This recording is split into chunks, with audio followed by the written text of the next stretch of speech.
एक बार की बात है कि 3 दोस्त थे। एक राजकुमार था, एक ब्राह्मण था और एक बढ़ई था। इन तीनों के पास अपनी अपनी खास चतुराई थी। राजकुमार मुश्किल से मुश्किल और मुश्किल से मुश्किल मामलों को बहुत जल्दी सुलझा देता था।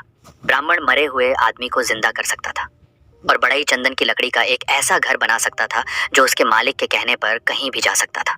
एक दिन ब्राह्मण और उसके माता पिता में कुछ कहासुनी हो गई तो उसके माता पिता ने उसे घर से निकाल दिया। इस परेशानी के समय में वह अपने दोनों दोस्तों के पास पहुंचा और जाकर उन्हें सब हाल बताया। उसने उनसे कहा कि वे उसके साथ किसी दूर देश चलें। राजकुमार और बढ़ई दोनों राजी हो गए और तीनों वह देश छोड़कर वहां से कहीं और चल दिए। वे लोग बहुत दूर नहीं गए थे कि राजकुमार किसी वजह से रुक गया, पर बढ़ई और ब्राह्मण आगे चलते रहे। कुछ देर बाद राजकुमार जल्दी जल्दी आगे चला ताकि वह अपने दोस्तों को पकड़ सके, पर बदनसीबी से वह दूसरे रास्ते पर चला गया और उनको न पा सका। वह इस आशा में चलता रहा कि वह अपने दोस्तों को ढूंढ लेगा, पर जब काफी दूर जाने पर भी वे उसको नहीं मिले तो उसको लगा कि वे इतनी तेज क्यों जा रहे थे कि वह उनको पकड़ ही नहीं पा रहा था। पर इस बीच ब्राह्मण और बढ़ई दोनों बहुत ही धीरे चल रहे थे और सोच रहे थे कि राजकुमार अब तक उनको पकड़ क्यों नहीं पाया। वे लोग तो बहुत धीरे धीरे जा रहे थे। आखिर यह सोचकर उन्होंने उसके आने की आशा छोड़ दी कि शायद उसको घर की याद आ रही होगी तो वह घर वापस चला गया होगा।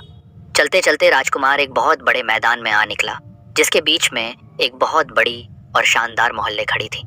उसने सोचा, यहाँ कौन रहता है? यकीनन कोई ताकतवर आदमी ही रहता होगा।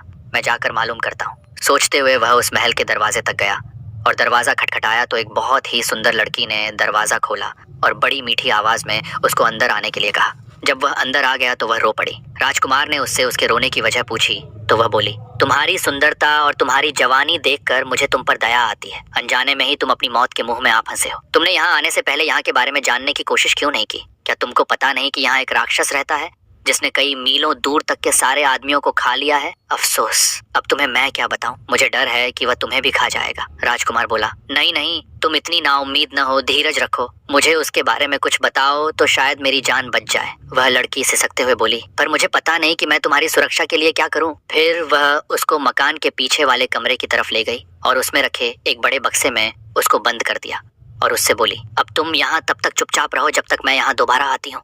भगवान तुम्हारी रक्षा करें। शाम को राक्षस लौटा तो उसकी तेज सूंघने की ताकत ने उसे बता दिया कि वहीं कहीं कोई आदमी मौजूद था। उसने लड़की से पूछा कि क्या तुम्हारे अलावा यहाँ कोई और भी आदमी है? कौन है?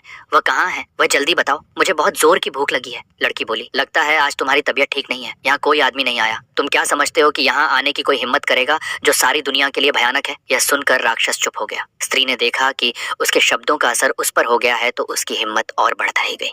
उसको उससे मजाक सूझा तो उसने उससे उसकी जिंदगी के बारे में कुछ और जानना चाहा। वह बोली, तुम मुझे रोज इस घर में अकेला छोड़ जाते हो और जब तुम चले जाते हो तो मुझे यही पता नहीं होता कि तुम कब वापस लौटोगे। कभी कभी मुझे लगता है कि शायद तुम कभी वापस नहीं लौटोगे। तब मैं सोचती हूँ कि मैं किधर जाऊंगी, क्या करूंगी। तुम्हारी वजह से लोग मुझसे नफरत करते हैं तो मुझे लगता है कि किसी दिन वे मुझे मार देंगे। तुम ही मुझे बताओ कि क्या मुझे डरने की कोई जरूरत नहीं है? राक्षस बोला, ये रो मत, मैं डरने की कोई जरूरत नहीं है कि मैं कभी नहीं मरूंगा। फिर उस महल के एक बहुत बड़े खंभे की तरफ इशारा करते हुए वह बोला, जब तक यह खंभा न टूट जाए मैं नहीं मर सकता। पर यहाँ कौन है जो यह बात जाने? अगली सुबह जैसे ही राक्षस बाहर गया वह लड़की गई। उसने राजकुमार को आजाद कर दिया और उसको रात वाली सारी बातें बता दी। राजकुमार यह सब सुनकर बहुत खुश हुआ। वह बोला, बस यही समय है, इस खंभे को तोड़ देता हूँ और उस राक्षस को मार देता हूँ। कहकर उसने खंभे को मार मार कर तोड़ दिया जब तक उसके सैकड़ों टुकड़े न हो गए। लग रहा था कि राजकुमार की हर चोट सीधी राक्षस पर पड़ रही थी। जैसे ही वह खंभे को मारता था राक्षस बहुत जोर से चिल्लाता था। खंभा टूटकर गिर गया तो राक्षस भी मर गया। राजकुमार उस सुंदर लड़की के साथ उस घर में रहने लगा।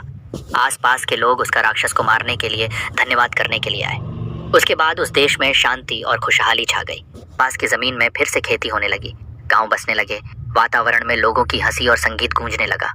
सच्ची खुशी हमेशा के लिए तो नहीं रहती। वह लड़की की अपने घर की एक खिड़की के सामने अपने बाल संवार रही थी। संवार कर कंघी उसने खिड़की की दीवार पर रख दी कि एक कौवा वहां आया और उस कंघी को लेकर उड़ गया। उसको बहुत दूर समुद्र के पास लेकर उड़ गया और वहां जाकर उसको पानी में गिरा दिया। उसको एक बड़ी सी मछली ने निगल लिया और इस मछली को इत्तेफाक से एक मछुआरे ने पकड़ लिया। देखा कि मछली बहुत बढ़िया थी तो वह राजा के महल में राजा के खाने के लिए दे आया। जब रसोइया मछली साफ कर रहा था तो उसको उसके पेट में एक कंघी मिली। उसको यह बड़ा अजीब सा लगा सो वह उसको राजा के पास ले गया। राजा ने जब वह कंघी देखी तो उसने उसके मालिक से मिलने की इच्छा प्रकट की। उसने चारों तरफ अपने आदमी भेजे कि वह उस कंघी वाली का पता लगा कर लाए और उसको बहुत बड़ा इनाम देने का वायदा किया जो उसे उसके पास लाएगा। कुछ समय बाद एक स्त्री मिली जिसने कहा कि वह उस कंघी को पहचानती है और उसने ये वादा भी किया कि वह उस कंघी की मालकिन से राजा को मिलवा देगी। वह राजकुमार की पत्नी से मिली और बहुत जल्दी ही उनके परिवार में घुल मिल गई। इतना ही नहीं बल्कि उसको घर में रहने के लिए भी बुला लिया गया, जो उसने तुरंत ही स्वीकार कर लिया। उसने देखा कि जब तक राजकुमार जिंदा है तब तक वह अपने कामों में सफल नहीं हो सकती, तो उसने राजकुमार को जहर दे दिया और हकीम को रिश्वत देकर उसकी पत्नी से यह कहलवा दिया कि वह अपनी मौत ही मरा है। उफ, राजकुमार की पत्नी तो राजकुमार की मौत पर बहुत दुखी हुई और बहुत रोई। उसके इतना दुखी होने पर तो लोगों को लगा कि वह तो मर ही जाएगी, पर उसने उसकी लाश को नहीं छोड़ा। उसने उसको एक मजबूत बक्से में बंद करके अपने खास कमरे में रख लिया। उसने अपने पति से उसके दो दोस्तों के बारे में अक्सर सुना था कि वे क्या कर सकते थे। उसको यह आशा थी कि एक दिन वह उनसे जरूर मिलेगी और अपने पति को जिंदा करवा लेगी। जैसे ही उस स्त्री को मौका लगा, उसने उस लड़की को उसका घर छोड़ने के लिए और अपने साथ रहने के लिए कहा कि वहाँ तो वह काफी परेशान थी, कुछ दिन वह वहाँ से कहीं दूर रह लेगी तो उसको थोड़ी शांति मिल जाएगी। लड़की राजी हो गई और उसके साथ चली गई। अपने घर आते ही उस स्त्री ने राजा को खबर की कि वह अपने उद्देश्य में सफल हो गई है। राजा वहाँ आया और उस लड़की को जबरदस्ती अपने महल ले गया और उससे प्रार्थना की कि वह उसके साथ उसकी रानी बनकर रहे। लड़की बोली कि वह उससे शादी तो कर लेगी, पर उसको 6 महीने का समय दिया जाए, क्योंकि उसके पंडित ने उससे ऐसा करने के लिए कहा था। राजा यह सुनकर बहुत खुश हुआ और उस दिन का इंतजार करने लगा जब वह दिन आएगा जब वह उस लड़की से शादी कर पाएगा। उसके लिए उसने एक छोटा सा महल सड़क के किनारे बनवा दिया था। वह उसी में अकेली रहती थी। इस बीच वह लड़की भगवान से यह मनाती रही कि उसके पति के दोनों दोस्त कहीं से उसे मिल जाएं तो वह इस राजा से शादी करने से बच जाए। वह हर जगह पूछताछ करती रही। वह हमेशा अपनी खिड़की पर ही बैठी रहती और इस आशा में बाहर की तरफ देखती रहती कि शायद वे दोनों वहां से कभी गुजरें। एक दिन उसने 2 आदमी अपने घर की तरफ आते देखे तो उसने उनसे पूछा, आप लोग कौन हैं और कहाँ से आए हैं? बोला, हम लोग यात्री हैं और काफी यात्रा करने के बाद यहाँ तक पहुँचे न हैं। हमारे साथ हमारा एक दोस्त राजकुमार भी था, पर अब वह खो गया है, हम उसी को ढूंढते हैं। लड़की बोली, आप अंदर आइए और थोड़ा आराम कीजिए, फिर मुझे भी अपने खोए हुए दोस्त के बारे में कुछ बताइए। शायद मैं आपके खोए हुए दोस्त को ढूंढने में आपकी कुछ सहायता कर सकूं। वे दोनों महल में चले गए और उस लड़की के पास बैठकर उन्होंने उसको अपनी सारी कहानी बताई। लड़की बोली, भगवान का लाख लाख धन्यवाद है कि आप लोग यहाँ हैं, पर मुझे अफसोस है कि राजकुमार तो मर चुका है। ब्राह्मण बोला, उसकी आप चिंता न करें, मैं उसको जिंदा कर लूंगा। भगवान का लाख लाख धन्यवाद है कि हम ठीक जगह पर पहुंच गए। भगवान आपकी हर इच्छा पूरी करे, आप हमें राजकुमार का शरीर दिखा दीजिए। लड़की बोली, पर जरा ठहरिए, हमको बड़ी सावधानी से काम लेना है। इस देश के राजा को मुझसे बहुत प्यार हो गया है। मेरी प्रार्थना पर वह शादी के लिए 6 महीने तक मेरा इंतजार करेगा। 6 महीने पूरे होने वाले हैं और 6 महीने पूरे होते ही वह मुझको यहाँ से ले जाएगा। हम लोगों को बहुत ही सावधानी से काम करना है, क्योंकि राजा ने मेरे चारों तरफ बहुत सारा पहरा लगा रखा है। जो कुछ भी यहाँ होता रहता है, ये पहरेदार जाकर राजा को सब बताते रहते हैं। मुझे यकीन है कि आपका यहाँ होना भी राजा को पता चल गया होगा। अब देखना यह है कि हम यहाँ से निकलें कैसे। बड़ई बोला, मैम आप डरिए नहीं, अगर आप मुझे जरा सा चंदन की लकड़ी का टुकड़ा ला दें तो मैं उससे एक ऐसा महल बना दूंगा जो उसके मालिक की इच्छा पर इधर से उधर आ जा सकेगा। लड़की बोली, ठीक है, मैं देखती हूँ। इसी समय उस लड़की ने एक दूत राजा के महल की तरफ एक संदेश लेकर भेजा। मैंने आपसे शादी करने का फैसला किया है। हमारी शादी का दिन पास आ रहा है। आप मुझसे खुश रहें।